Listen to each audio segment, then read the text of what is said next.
ప్రాపర్టీని పక్కాగా ఇలా రిజిస్ట్రేషన్ చేసుకుంటే ప్రాపర్టీ మనదే అనుకుంటాం కదా, కానీ సుప్రీంకోర్టు వాళ్ళు కాదంటున్నారు.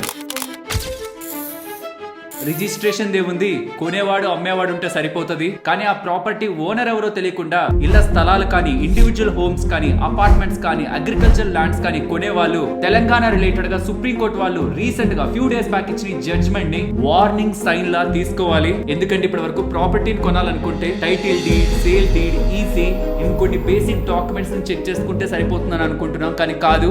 ఓనర్షిప్ ని ప్రూవ్ చేయాలంటే కొన్ని డాక్యుమెంట్స్ మీద స్పెషల్ గా దృష్టి పెట్టాలని ఇల్లు కొనే వాళ్ళకి, స్థలాలు కొనే వాళ్ళకి, పర్టికులర్ గా అపార్ట్మెంట్లు కొనే వాళ్ళందరికీ కూడా సుప్రీంకోర్టు వాళ్ళ రీసెంట్ జడ్జ్మెంట్ ఒక ఎగ్జాంపుల్ లా మిగిలిపోతుంది. కాబట్టి ఇవాల్టి వీడియోలో మనం ఎన్నో సంవత్సరాలు కష్టపడి లక్షల రూపాయలు పోగేసుకొని అది సరిపోక హోమ్ లోన్ కి వెళ్లి ఎంతో ప్రేమగా ఒక సొంత ఇల్లు కొనుక్కుందామని వెళ్ళినప్పుడు మీకు ఆ సెల్లర్ చూపిస్తున్న ఈ బేసిక్ డాక్యుమెంట్స్ అండ్ మీరు ఇంటర్నెట్ లో కూడా చూసినప్పుడు కనిపించే ఆ బేసిక్ డాక్యుమెంట్స్ ఒక లాయర్ దగ్గర తీసుకెళ్లి తనంతా బానే ఉంది మీరు తీసుకోవచ్చు అని చెప్పేశాక 10-20 సంవత్సరాలకి మీకు అతని బంధువుల్లో ఒకరు వచ్చి ఇది మా తాతగారు ఆస్తి, మా నాన్న ఎవరు అమ్మడానికి, దీని మీద నాకు వాటా ఉందని ఇలా లీగల్ గా లిటిగేషన్స్ వేసి మనం డబ్బులు పెట్టి ప్రాపర్టీని కొనేసాం. కానీ ఇప్పుడు ఆ లీగల్ ఫైట్ ని ఆ ప్రాపర్టీ నుంచి బయటకు వచ్చి 10-20 సంవత్సరాలు మనం క్యారీ చేయాలి. అటు మనం ఈఎంఐ కడుతున్నా, ఇంట్లోనూ ఉండలేక ఈ లీగల్ ఇష్యూస్ రిలేటెడ్ గా హెడేక్ తో కొన్ని తప్పులు చేయడం కారణంగా ప్రాపర్టీస్ కొనే వాళ్ళు ట్రాప్ లో గురవుతారు. కాబట్టి ఇవాల్టి వీడియోలో not just documents, A documents ని చూడాలనే కాదు, విలేజెస్ లో అయితే పంచాయతీలో,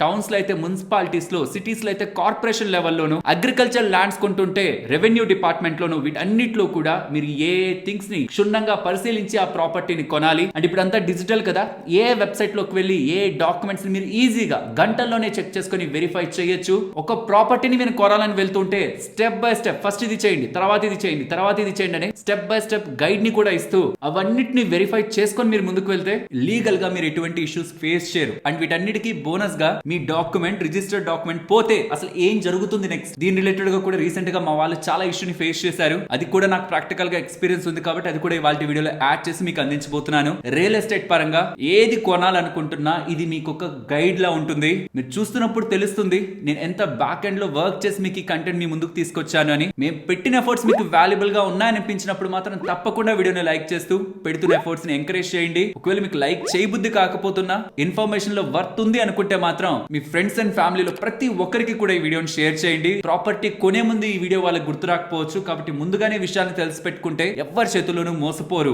ఇక వీడియోని స్టార్ట్ చేద్దాం. చూడండి, రియల్ ఎస్టేట్ లో ఒక 10-20 సంవత్సరాల క్రితం డబ్బులు పెట్టడం వేరు, ఇప్పుడు పెట్టడం వేరు. మొత్తం డిజిటల్, చాలా వరకు డాక్యుమెంట్స్ మీకు ఆన్లైన్ లో ఉంటాయి. సో కాబట్టి ఇక్కడ మీకు కనిపిస్తున్న వేటిలైనా మీరు ఆల్రెడీ పెట్టుబడి పెట్టున్నా, మీన్స్ మీరు ఆల్రెడీ ప్రాపర్టీని కలిగి ఉన్నా, ఆర్ ఫ్యూచర్ లో వీటిల్లో వేటిలైనా పెట్టుబడి పెట్టాలనుకుంటున్నా, కామన్ గా ఉన్నవి ఫస్ట్ నేను చెప్తాను. వీటన్నిటికీ కామన్ గా మీరు ఆన్లైన్ లోకి వెళ్ళి కూడా చెక్ చేసుకునేవి ఆ డాక్యుమెంట్స్ ఏంటి, అవి ఎలా చెక్ చేసుకోవాలి అవంతా కూడా చూపిస్తాను. తర్వాత ఇండివిజువల్ గా ఒక్కొక్క దాని రిలేటెడ్ గా చూడాల్సిన స్పెషల్ డాక్యుమెంట్స్ ఏంటి, దీని గురించి ముందు మాట్లాడుకుందాం. మీరు తెలంగాణలో ఏదైనా ప్రాపర్టీని కొనాలనుకుంటే ఇక్కడ మీకు కనిపిస్తున్న వెబ్సైట్ ఉందా, registration.telangana.gov.in అని. ఫస్ట్ దాంట్లోకి రండి. ఫస్ట్ మీరు చేయాల్సింది టైటిల్ డీడ్ కాదు, సేల్ డీడ్ కాదు, ఇవేవి కాదు. ఫస్ట్ ఇక్కడికి రండి. వచ్చాక డౌన్ సైడ్ కి వస్తే ప్రొహిబిటెడ్ ప్రాపర్టీ అని ఉంటుంది, దీన్ని క్లిక్ చేయండి. మీరు ఎక్కడైతే వెళ్ళి మీరు స్థలం కొనాలనుకుంటున్నారో, ఇల్లు కొనాలనుకుంటున్నారో, పొలం కొనాలనుకుంటున్నారో, ఏదైనా ఇక్కడ వాటి వివరాలని ఫిల్ చేసి సబ్మిట్ చేస్తే, ఇఫ్ ఇన్ కేస్ ఆ ప్రాపర్టీ రిలేటెడ్ గా లిటిగేషన్ రాష్ట్ర ప్రభుత్వం మీద ఉన్నా, ఆర్ ఎవరైనా పర్సన్ దాని మీద కోర్టులో కేసు వేసున్నా, ఆర్ ఇంకేదైనా లీగల్ లిటిగేషన్ లో ఆ ఒక ప్రాపర్టీ ఉన్నా ఇక్కడ అది పడుతుంది. టైం వేస్ట్ చేసుకోవద్దు. మళ్ళీ దాని రిలేటెడ్ గా డాక్యుమెంట్స్ తీసుకొని లాయర్ దగ్గరికి వెళ్ళడం, వెరిఫై చేసుకోవడం, సర్వేయర్ ని పెట్టడం అవసరమే లేదు. ప్రొహిబిటెడ్ ప్రాపర్టీలో మీకు అది కనిపిస్తే అది వదిలేసి ఇంకొక ప్రాపర్టీని చూసుకోండి. చాలా మంది తెలివిగా ఏం చేస్తున్నారంటే లీగల్ లిటిగేషన్ ఉన్న ప్రాపర్టీస్ ని బయర్స్ కి చూపించేసి వాళ్ళ దగ్గర అడ్వాన్స్ తీసేసుకొని రిజిస్ట్రేషన్ టైంలో నేను చూసుకుంటాను, నేను హ్యాండిల్ చేస్తాను, రిజిస్ట్రార్ తో నేను మాట్లాడతాను, సబ్ రిజిస్ట్రార్ తో ఇలా చెప్తూ బయర్స్ ని మోసం చేసే ప్రయత్నం చేస్తున్నారు. ప్రొహిబిటెడ్ ప్రాపర్టీస్ లో మీరు కొనాలనుకున్న ప్రాపర్టీ ఉంటే ముందు దాన్ని ఆపేసేయండి. ఇది ఫస్ట్ చేయాల్సింది ప్రాపర్టీ కొనాలనుకున్న వాళ్ళు. సెకండ్, మీరు ఒక స్థలానికి సంబంధించి, పొలానికి సంబంధించి, అపార్ట్మెంట్ కి సంబంధించి, దేనికైనా సంబంధించి రిజిస్ట్రేషన్ డాక్యుమెంట్ సృష్టించగలరు మనుషుల్ని మేనేజ్ చేసి. మీకు అర్థమైంది అనుకుంటా. కానీ ఓనర్షిప్ ని సృష్టించ సృష్టించలేరు. అదే సుప్రీంకోర్టు చెప్పింది. డాక్యుమెంట్లు ఎవరైనా క్రియేట్ చేసుకోవచ్చు. బయ్యరు సెల్లర్ ఉంటే చాలు డాక్యుమెంట్ క్రియేట్ అయిపోతుంది కొంతమందిని మేనేజ్ చేసుకుంటే. కానీ ఆ ఒక స్థలం, పొలం, అపార్ట్మెంట్ దాని ఒక ఓనర్షిప్ ని ఎస్టాబ్లిష్ చేయడం చాలా ఇంపార్టెంట్. టైటిల్ డీడ్ అనేది ఒక డాక్యుమెంట్ కాదు, మీన్స్ అది ఇలాంటి ఒక పత్రం కాదు. Title means ownership. ఆ ఓనర్షిప్ ని ఇప్పుడు మనం ఎస్టాబ్లిష్ చేద్దాం. చాలా జాగ్రత్తగా వినండి. మీరు కొనాలనుకున్న ప్రాపర్టీకి ఓనర్ ఎవరనేది ఇప్పుడు మనం డిసైడ్ చేయాలి. అది ఎలా డిసైడ్ చేస్తాం? Number 1 sale deed. Let suppose నేను ఒక ప్రాపర్టీని కొనాలనుకుంటున్నాను. కుమార్ నాకు అమ్ముతున్నాడు. నేను ఇప్పుడు కుమార్ని అడుగుతాను, ఈ ప్రాపర్టీ నాకు అమ్ముతున్నది నీకెలా వచ్చింది అని. నేను అది వేరే వాళ్ళ దగ్గర నుంచి కొన్నాను అని తను చెప్తే అప్పుడు నేను తనకు సంబంధించి సేల్ డీడ్ అడుగుతాను. ఎలా కొన్నారు, ఆ అమ్మినతను కొన్నతను ఒక వివరాలు ఏంటి, ఆధార్ డీటెయిల్స్ కూడా ఇప్పుడు ఎంటర్ అవుతున్నాయి. వాళ్ళ ఫాదర్, వాళ్ళ మదర్, వాళ్ళ ఫ్యామిలీ రిలేటెడ్ గా బేసిక్ డీటెయిల్స్, ఆ ప్రాపర్టీ రిలేటెడ్ గా survey number, sub division, measurements, boundaries, registration number, date, sub register office, government stamp duty and దాని మీద విట్నెస్ గా పెట్టిన సిగ్నేచర్స్ తో పాటు మొత్తం డాక్యుమెంట్, ఈ డేటా అంతా కూడా మనకి ఈ ఒక డాక్యుమెంట్ సేల్ డీడ్ లో ఉంటుంది. ఇది మీరు కొనాలనుకున్న ఏ ప్రాపర్టీ అయినా, ఇక్కడ మీకు మెన్షన్ చేసిన ఏ ప్రాపర్టీకి సంబంధించిన బేసిక్ ఎవిడెన్స్ సేల్ డీడ్ ఇక్కడతో అయిపోవట్లేదు. ఇఫ్ ఇన్ కేస్ అది తను కొనడం కాకుండా తన నాన్నగారి నుంచి, తాతగారి నుంచి, ఎవరైనా బంధువుల నుంచి తనకి గిఫ్ట్ గా వచ్చుంటే దెన్ గిఫ్ట్ డీడ్ మనకు కావాలి. గిఫ్ట్ డీడ్ రిజిస్టర్ అయ్యే ఉండాలి. అన్రిజిస్టర్డ్ గా ఒక స్టాంప్ పేపర్ పెట్టుకొని నీకు నాకు అని మాట్లాడుకొని ఇంట్లో చేసుకుంది చెల్లదు. రిజిస్ట్రేషన్ ఆఫీస్ లోకి వెళ్ళే గిఫ్ట్ చేయాలి.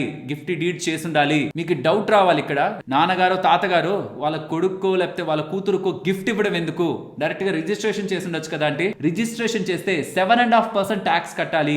గిఫ్ట్ అయితే 2.5% ట్యాక్స్. అది ఎవరైతే తనకి గిఫ్ట్ గా ఇచ్చారో అది గిఫ్ట్ గా ఇస్తున్న అతను సొంతంగా సంపాదించిందా, తరతరాల నుంచి వస్తున్న ఆస్త, ఇది చాలా ఇంపార్టెంట్. ఇది మీకు ఒక ఎగ్జాంపుల్ తో చెప్పాలి. ఇది అర్థం కాక చాలా మందికి విషయం తెలియక ప్రాపర్టీని కొనేస్తారు. 5-10 సంవత్సరాల తర్వాత ఒకరు వచ్చి ఇది మా తాతయ్య ఆస్తి, మా నాన్న ఎవరు అమ్మడానికి అంటారు. ఎప్పుడు గుర్తుంచుకోండి, నేను సొంతంగా సంపాదించి కొన్న ప్రాపర్టీని నేను ఎవరికైనా అమ్మచ్చు, నేను ఎవరికైనా అవ్వచ్చు. అది నా ఇష్టం, నా సొంతంగా నేను సంపాదించిన దాంతో కొన్న ప్రాపర్టీ. కానీ ఒకవేళ అదే ప్రాపర్టీ మా నాన్నగారిది అయితే, తన కష్టాజితం అయితే, తన ఎంటైర్ ఫ్యామిలీ చైన్ లో నేను ఒక భాగమే, కానీ నేనే సుప్రీం కాదు, కొడుకు అయిండొచ్చు నేను, బట్ దాని యొక్క వారసత్వం నాతో పాటు నా పిల్లలకి, నా తోబుట్టువులకి, మా అమ్మకి, అందరికీ కూడా ఉంటుంది. తరతరాల ఆస్తి కానీ ఉంటే ఫ్యామిలీ రిలేటెడ్ గా చాలా ఫోకస్ మనం పెట్టాలి. ఆ ఎంటైర్ ఫ్యామిలీ ట్రీ రిలేటెడ్ గా చాలా ఫోకస్ పెట్టి ఆ అందరూ కూడా దానికి సమ్మతంగానే దానికి ఒప్పుకున్నారా, తరతరాల ఆస్తి అయితే మాత్రం అని క్లియర్ గా మనం తెలుసుకోవాలి. నేనే పెద్ద కొడుకుని, నాకు ఒక 2 చెల్లెలు ఉన్నారు, వాళ్ళకి నేను పెళ్లి చేసి పంపించేశాను, వాళ్ళేంటి వచ్చేదని నేను నా పాటికి అమ్మేశాను అనుకోండి, వాళ్ళు మంచోళ్ళు అయ్యుండొచ్చు చెల్లెళ్ళు, కానీ వాళ్ళ పిల్లలు ఏదో ఒక రోజు వచ్చి కొన్న మీ మీద లీగల్ గా ఫైట్ చేస్తారు. వారసత్వంగా వచ్చిన ఆస్తులు కొంటున్నప్పుడు ఆ ఇంట్లో ఉన్న ప్రతి ఒక్కరి రిలేటెడ్ గా అనుమతి, వాళ్ళ సంతకం, పూర్తిగా వాళ్ళ మద్దతు ఉంటేనే లీగల్ గా ఎటువంటి ఇష్యూస్ ఫేస్ చేయరు. ఎంతసేపు స్టాండర్డ్ గా ఒక సెట్ ఆఫ్ డాక్యుమెంట్స్ నే మనం వెరిఫై చేసుకుని ముందుకు వెళ్తే ఎవరో ఒకరు 2 జనరేషన్స్ తర్వాత మీ మీద లీగల్ ఫైట్ కి రావచ్చు. ఈ ఒక్క విషయాన్ని ఎప్పటికీ మైండ్ లో ఉంచుకోండి. సొంతంగా కష్టాజితంతో సంపాదించిన కొన్న ప్రాపర్టీని మీరు కొన్నారా, తరతరాలుగా వస్తున్న ప్రాపర్టీని కొన్నారా? తరతరాలుగా వస్తుంటే మాత్రం దానికి ఎవరెవరైతే వారసులు అవుతారో వాళ్ళందరూ కూడా దానికి సమ్మతం అని సిగ్నేచర్స్ పెట్టుండాలి. ఆడవాళ్ళని నెగ్లెక్ట్ చేయొద్దు. ఆడవాళ్ళకు కూడా ఈక్వల్ రైట్స్ ఉన్నాయి, వాళ్ళ సంతకాలు కూడా తీసుకోండి. మళ్ళీ ఇంకొకసారి చెప్తున్నాను, ఇప్పుడు నేను మీకు మెన్షన్ చేస్తున్న ప్రతి ఒక్క డాక్యుమెంట్ మీకు అఫీషియల్ వెబ్సైట్స్ లోనూ అవైలబుల్ గా ఉంటాయి. ఆర్ మీరు మీ సేవాకి వెళ్ళి వాటిని పొందొచ్చు, లేదంటే డైరెక్ట్ గా రిజిస్ట్రేషన్ ఆఫీస్ కి వెళ్ళి కూడా మీరు వాటిని పొందొచ్చు. Survey number, plot number, or ఒక మీరు కొనాలనుకుంటున్న ప్రాపర్టీకి ఒక డాక్యుమెంట్ ఉంటుంది, ఆ డాక్యుమెంట్ నెంబర్, వీటి వేటిలతో అయినా సరే మీ సేవాకి వెళ్ళి, రిజిస్ట్రేషన్ ఆఫీస్ కి వెళ్ళి,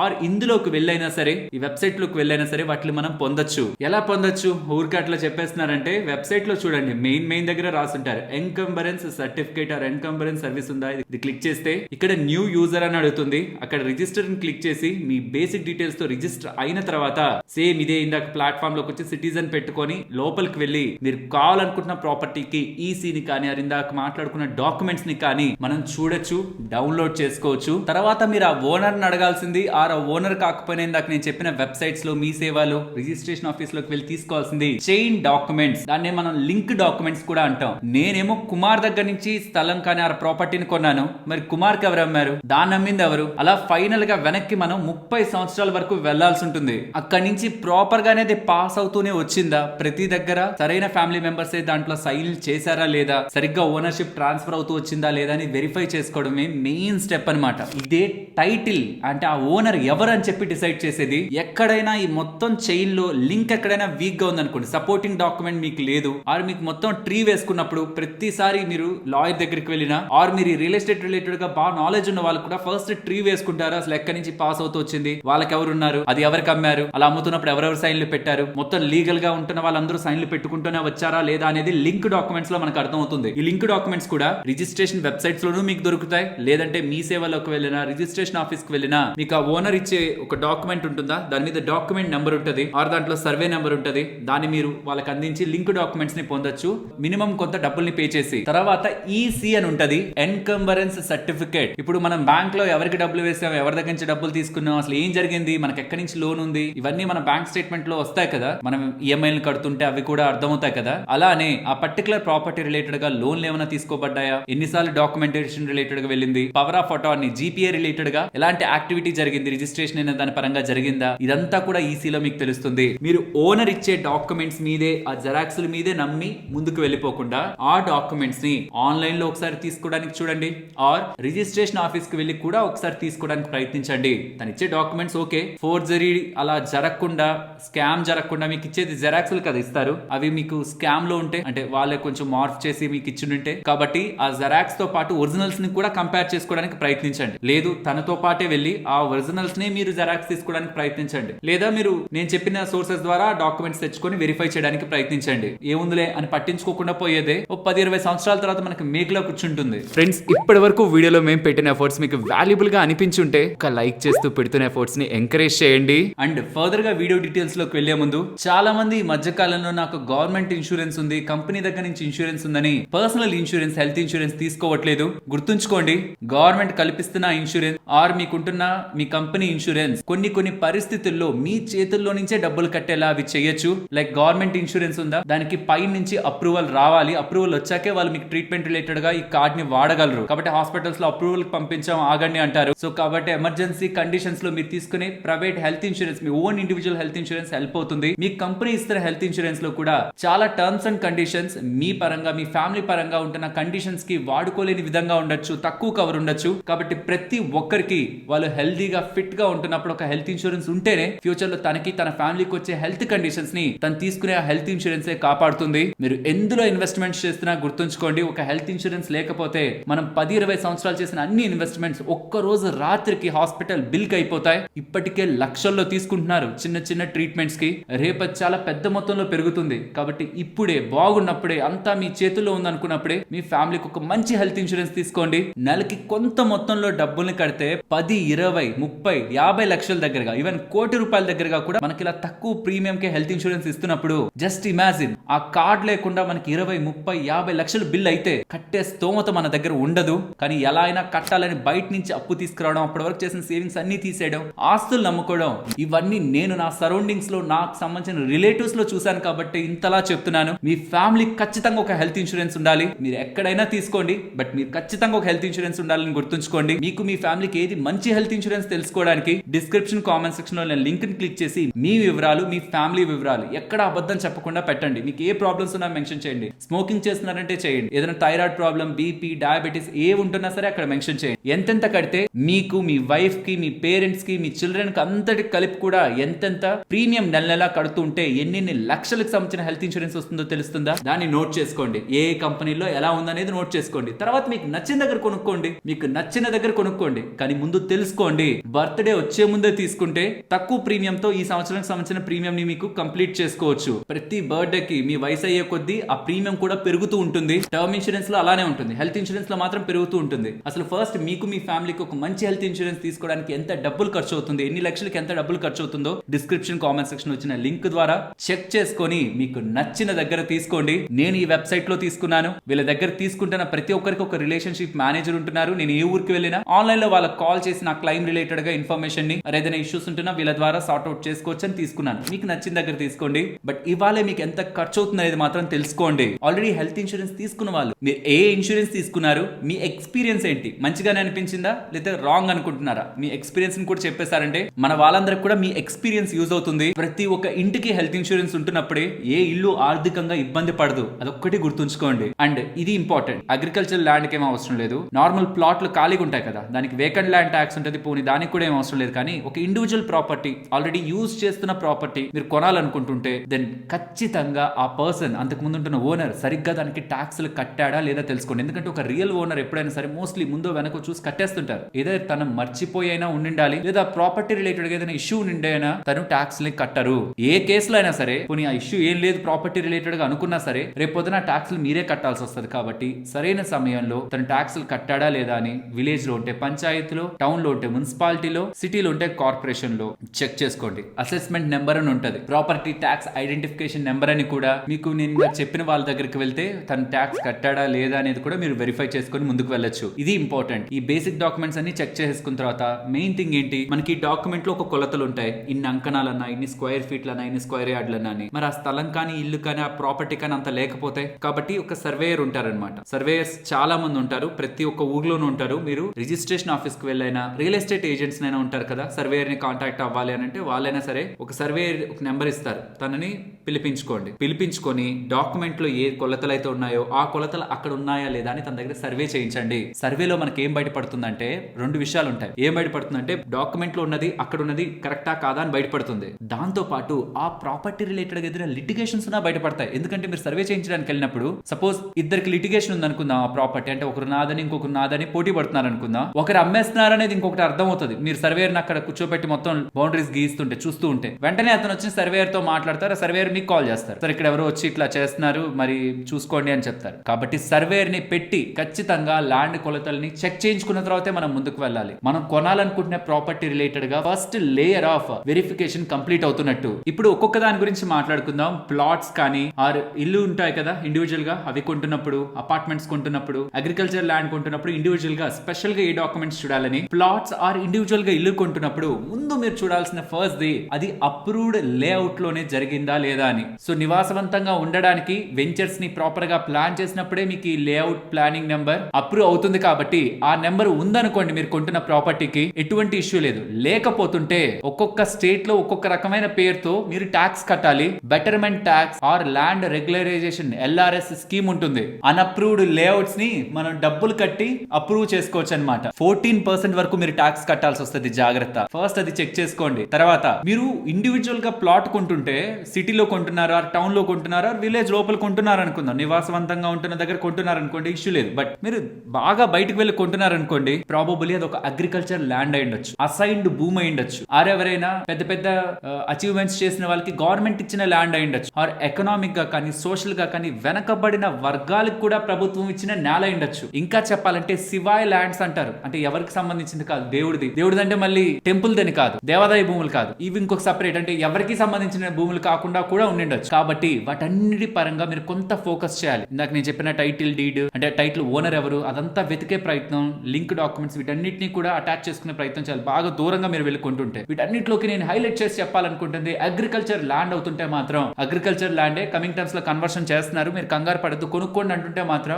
బిట్టుగా తీసుకోవద్దు. అగ్రికల్చర్ ల్యాండ్ లో కమర్షియల్ యాక్టివిటీస్ చేయకూడదు. అంత ఈజీగా అగ్రికల్చర్ ల్యాండ్ ని కన్వర్షన్ కి మున్సిపాలిటీ వాళ్ళు కానీ జాయింట్ కలెక్టర్ కానీ ఒప్పుకోరు. కొంచెం డిఫికల్ట్, పొలిటికల్ గా బలం ఉండాలి, డబ్బుల పరంగా కూడా స్ట్రాంగ్ గా ఖర్చు పెట్టాలి వెంచర్స్ అయ్యాలంటే కూడా. సో ముందుగా మీకు ఎవరైనా నెట్టేద్దాం అనుకుంటుంటే అగ్రికల్చర్ ల్యాండ్ ని కన్వర్షన్ చేస్తామని అదంతా ఈజీ ప్రాసెస్ కాదు, అయ్యాకే తీసుకోండి, కొంచెం ఎక్కువ డబ్బులు పెట్టినా అవ్వక ముందు వద్దు. అండ్ మ్యూటేషన్ చాలా ఇంపార్టెంట్. ఒకరు స్థలం కొంటున్నారు, ఇల్లు కొంటున్నారు, పొలం కొంటున్నారు, రిజిస్టర్ ఆఫీస్ వేరు, మున్సిపాలిటీస్ వేరు, కార్పొరేషన్స్ వేరు, పంచాయతీలు వేరు, వాటి దగ్గరికి వెళ్ళి ఆ పర్టికులర్ ఇల్లుకి సంబంధించి నేను రిజిస్ట్రేషన్ చేసేసుకున్నాను, అంతకు ముందు నువ్వు ఓనర్ ఇతను, నా పేరు మీదకి నేమ్ ఇప్పుడు చేంజ్ చేయండి, ఇంకా నుంచి ట్యాక్స్ నా పేరు మీద రావాలని వాళ్ళ దగ్గరికి వెళ్ళి మనం మన పేరుని మార్చుకోవాలి. దీన్ని మ్యూటేషన్ అంటారు.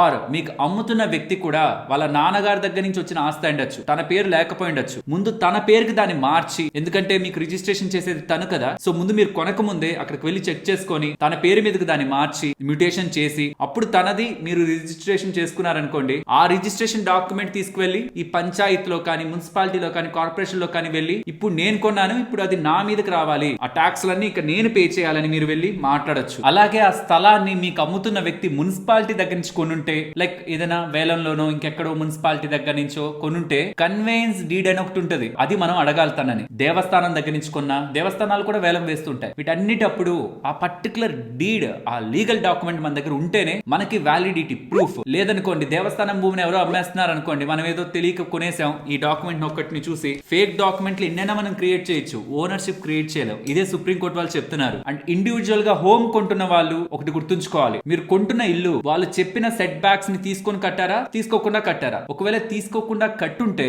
BRS అంటారు, బిల్డింగ్ రెగ్యులరైజేషన్ స్కీమ్. ఇది టైం టు టైం మున్సిపాలిటీస్ వదులుతూ ఉంటాయి. ఆ పాయింట్ లో ఏదైతే డీవియేషన్స్ కి మించి జరిగిందో దానికి మీరు అడిషనల్ గా డబ్బులు కట్టి దాన్ని రెగ్యులరైజ్ చేయించుకోవాలి. ఆ డబ్బులు కట్టడానికి కూడా మీరు మెంటల్ గా ప్రిపేర్ అయి ఉండాలి. ఇది ప్లాట్ ఆర్ ఇండివిజువల్ ఇల్లు కొనాలనుకుంటున్న వాళ్ళకి. ఇప్పుడు అపార్ట్మెంట్ కొనాలనుకుంటున్న వాళ్ళకి చెప్తున్నాను, అపార్ట్మెంట్ మీరు ఎక్కడ కొనాలనుకుంటున్నా, ఎలా అయితే స్టాక్ మార్కెట్ కి సెబీ, బ్యాంక్స్ కి RBI ఉంటుందో, ఈ రియల్ ఎస్టేట్ పరంగా రెరా అని ఒకటి ఉంటుంది. రెరా అండర్ లో రిజిస్టర్ అయిన ప్రాపర్టీని మాత్రమే మీరు కొనాలి. అపార్ట్మెంట్ లెక్కనైతే మాత్రం రెరాలో రిజిస్టర్ కావట్లేదంటే, ఆ అపార్ట్మెంట్ మీరు కొంటున్నారంటే అక్కడ మీరు మెజారిటీ రిస్క్ తీసుకుంటున్నట్టు. ప్రతి ఒక్క రాష్ట్రానికి రెరా ఉంటుంది. ఇది ఏపీకి సంబంధించిన రెరా వెబ్సైట్, ఇది తెలంగాణకు సంబంధించిన రెరా వెబ్సైట్. ఒక ప్రాజెక్ట్ చేసే ముందు నేను ఏ ప్రాజెక్ట్ చేస్తున్నాను, ఎక్కడ చేస్తున్నాను, అలాంటి డాక్యుమెంట్స్ ఏంటి, ఎంత టైంలో కంప్లీట్ చేస్తాను, ఎన్ని యూనిట్స్ ని కంప్లీట్ చేస్తాను, దాని రిలేటెడ్ గా ఏమేం చేయాలనుకుంటున్నాను మొత్తం ప్రాజెక్ట్ వీళ్ళ దగ్గర పెట్టి వీళ్ళు అప్రూవల్ ఇస్తే వాళ్ళు ప్రాజెక్ట్ స్టార్ట్ చేస్తారు. వన్స్ మీ రిలేటెడ్ గా ఏదైనా ఇష్యూ తను చేశారనుకోండి, సకాలంలో మీకు డెలివరీ ఇవ్వలేదు, మీ దగ్గర నుంచి చెప్పిన దానికంటే కూడా ఎక్కువ డబ్బులు వసూలు చేశారు, తర్వాత ఏదైనా అన్నెసరీ చార్జెస్ వేశారు, మీకు అనుకున్న దానికంటే క్వాలిటీగా కన్స్ట్రక్షన్ ఇవ్వలేదు, మీరు ఏదైనా ఇష్యూస్ ఫేస్ చేస్తున్నారు, అన్నిటికీ మీరు రెరాకు వచ్చి కంప్లైంట్ చేయొచ్చు. గతంలో ఇలానే ఒకరు రెరాలో కంప్లైంట్ చేసి బిల్డర్ రిలేటెడ్ గా తను కట్టిన డబ్బుల్ని కూడా కంప్లీట్ గా విత్ వడ్డీతో పాటు తీసుకోవడం జరిగింది. సో ఇక్కడ రెరా వెబ్సైట్ లో ఉంది ఆ ప్రాజెక్ట్ అంటే, మీరు తీసుకోవాలనుకుంటున్న అపార్ట్మెంట్ అంటే అతనిచ్చే డాక్యుమెంట్స్ ని ఇక్కడ కూడా క్రాస్ వెరిఫై చేసుకొని నెక్స్ట్ మాట్లాడుకునే డాక్యుమెంట్స్ ని వెరిఫై చేసుకోవచ్చు. ఎలా చెక్ చేసుకోవాలి? జస్ట్ తెలంగాణకు సంబంధించిన రెరాలోకి రండి, రిజిస్టర్డ్ ప్రాజెక్ట్స్ అని ఉంటుంది, దీన్ని క్లిక్ చేయండి. ఆ ప్రాజెక్ట్ నేమ్ కానీ, ప్రమోటర్ నేమ్ కానీ, ఆర్ తను మీకు ఇచ్చిన బుక్లెట్ లో రెరా నెంబర్ ఉంటుంది, అది కానీ మీరు ఇక్కడ పెట్టి సర్చ్ చేశారనుకోండి, క్యాప్చర్ ఎంటర్ చేసి మీకు ఆ ప్రాజెక్ట్ వస్తుంది. దాంట్లో డీటెయిల్స్ అన్ని కూడా ఉంటాయి. తర్వాత తను ఏదైతే ప్లాన్ చెప్తున్నారో ఆ ప్లాన్ ప్రకారమే కడుతున్నారా లేదా, అది కట్టారన్న దానికి ప్రూఫ్ ఏంటంటే లాస్ట్ లో మీకు వచ్చే ఆక్యుపెన్సీ డాక్యుమెంట్. బికాస్ తను చెప్పింది చెప్పినట్లు కట్టి మోర్టగేజ్ ని విడిపించుకుంటే ఆక్యుపెన్సీ డాక్యుమెంట్ వస్తుంది. ఆక్యుపెన్సీ డాక్యుమెంట్ ఖచ్చితంగా మీరు తీసుకోవాలి. అది లేదంటే మాత్రం కొంచెం డీవియేషన్ అయ్యి అది కట్టినట్టు. అండ్ యూజువల్ గా కామన్ గా మీరు ఇప్పటి వరకు చాలా సార్లు వినే ఉంటారు, అన్డివైడెడ్ షేర్ అంటే ఒక 100 ఎకరాల స్థలంలో ఒక 5-6 ఫ్లోర్లు కట్టేశారనుకోండి, ఒక్కొక్క అపార్ట్మెంట్ కొంటున్న వాళ్ళకి ఎంత స్థలం ఇస్తున్నాం అనేది ఉంటుందా, అదెంతో తెలుసుకోవాలి. పార్కింగ్ మీకు ఇస్తున్నారా, ఒకవేళ ట్రిపుల్ బెడ్రూమ్ అయితే ఎలాంటి పార్కింగ్ ఉంటుంది, డబుల్ బెడ్రూమ్ అయితే ఎలాంటి పార్కింగ్ ఉంటుంది, ముందుగానే క్లారిటీ తెచ్చుకొని ప్రతి ఒక్కరి దగ్గర నుంచి వీళ్ళకుంటున్న నో అబ్జెక్షన్ సర్టిఫికేట్స్ ని చూసుకొని అవన్నీ వాళ్ళు చూపిస్తారులేండి మీకు. ఫైనల్ గా మీరు అంతా డబ్బులు పే చేశారనుకోండి, అలాట్మెంట్ డాక్యుమెంట్ ఒకటి మనకి బిల్డర్ దగ్గర నుంచి వస్తుంది. అంటే తినికి నాకు ఇంకేం లేదు, మొత్తం కంప్లీట్ అయింది, నేను పొసెషన్ ఇచ్చేస్తున్నాను, ఇక తనకి హ్యాండ్ ఓవర్ ఇచ్చేస్తున్నాను అన్నప్పుడు ఫైనల్ డాక్యుమెంట్ బిల్డర్ దగ్గర నుంచి ఉంటుంది. ఈ డాక్యుమెంట్స్ మనం పట్టుకుంటే అపార్ట్మెంట్ రిలేటెడ్ గా వెళ్ళిపోవచ్చు. అగ్రికల్చర్ ల్యాండ్ అవుతుంటే మాత్రం అడంగల్ అంటారు. ఇది మన తెలుగు పదం కాదు, బట్ దీని మీనింగ్ ఏంటంటే సపోజ్ ఒక ఊర్లో ఒక 10 ఎకరాల పొలం ఉంది అనుకోండి, ఒక దగ్గర దానికి ఒక సర్వే నెంబర్ ఉంటుంది. ఆ సర్వే నెంబర్ తో సెర్చ్ చేస్తే ఆ 10 ఎకరాలు ఎవరెవరి పేర్ల మీద ఉన్నాయి, అది ఎవరి పేర్ల మీద ఉన్నాయి ఆ డేటా మనకు వచ్చేస్తుంది. అడంగల్లో సర్వే నెంబర్ రిలేటెడ్ గా మనం డేటాను చెక్ చేసుకోవచ్చు. 1B ఉంటది, 1B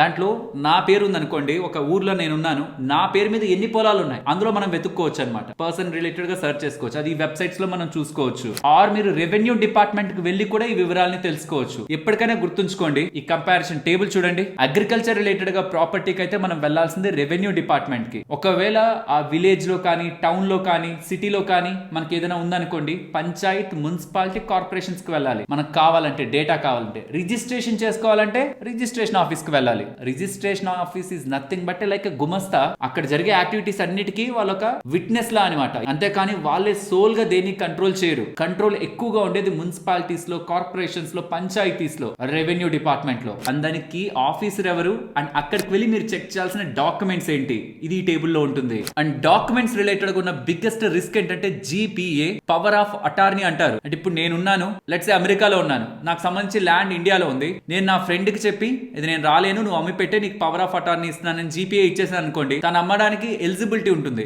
కానీ నేను తనతో పాటు ఇంకో 2-3 వేయచ్చు అనమాట GPAలు. సో GPAని మాత్రం నమ్మి అది రిజిస్ట్రేషన్ అయిపోయిందని అనుకోకండి. GPA కారణంగా మీరు ట్రబుల్లో పడే అవకాశం ఉంది. డైరెక్ట్ రిజిస్ట్రేషన్, ఓనర్ ఎవరున్నారో తనే రిజిస్ట్రేషన్ చేయాలి. GPLతో వద్దు రిజిస్ట్రేషన్. డాక్యుమెంట్ పరంగా ఇది ఒక బిగ్ రెడ్ ఫ్లాగ్. హోప్ మీకు ఈ లాజిక్స్ అన్ని అర్థమయ్యాయని. ఇలా మీరు ఒక ప్రాపర్టీ కొన్న తర్వాత ఆ డాక్యుమెంట్స్ పోతే ఏం చేయాలి? ఫస్ట్, ఎక్కువ సర్క్యులేషన్స్ లో ఉన్న మీ లోకల్ ఉంటున్న పేపర్స్ లో 2 వాటిల్లో మీరు ఇలా నా డాక్యుమెంట్స్ పోయా, ఎవరికైనా కనిపిస్తే ఇవ్వండి అని మీ డీటెయిల్స్ తో ఒక యాడ్ లా వేయాలి. అప్పుడప్పుడు చూడండి మీరు పేపర్స్ లో కింద మీకు నా డాక్యుమెంట్స్ పోయాయని చిన్న చిన్న యాడ్స్ కనిపిస్తాయి. వేసిన తర్వాత కొంత టైం కి మీరు పోలీస్ స్టేషన్ లోకి వెళ్ళి ఎఫ్ఐఆర్ ని ఫైల్ చేస్తే నాన్ ట్రేసబుల్ సర్టిఫికేట్ అని వాళ్ళు ఇంకో 15-30 డేస్ తర్వాత మీకు ఇస్తారు. దాన్ని తీసుకొని సబ్ రిజిస్టర్ ఆఫీస్ కి వెళ్ళి సబ్మిట్ చేస్తే వాళ్ళ దగ్గర ఉంటున్న కాపీ ఉంటుందా, మీరు రిజిస్ట్రేషన్ అవుతున్నప్పుడు ఇలాంటి డాక్యుమెంట్ ఉంటుందా, దాని మీద వాళ్ళు మీకు సైన్ చేసి స్టాంప్ చేసి ఇస్తారు. ఆ డాక్యుమెంట్స్ ఇంకా మీకు సంబంధించిన ఒరిజినల్ డాక్యుమెంట్స్ లా అనమాట. సో పోయినా కంగారు పడాల్సిన నీళ్ళు లేదు. బట్ ఒక్కటి గుర్తుంచుకోండి, వన్స్ ఈ డాక్యుమెంట్ పోయిందంటే ఇంకా పోయినట్టే. మళ్ళీ ఇలాంటి డాక్యుమెంట్ ఎవరు క్రియేట్ చేయలేరు. లైక్ మన మార్క్ లిస్ట్ లా మళ్ళీ రాదు ఇంకొకటి ఫోటో కాపీ అనేలాగా. వాళ్ళ దగ్గర ఉంటున్న జెరాక్స్ వాటి మీదే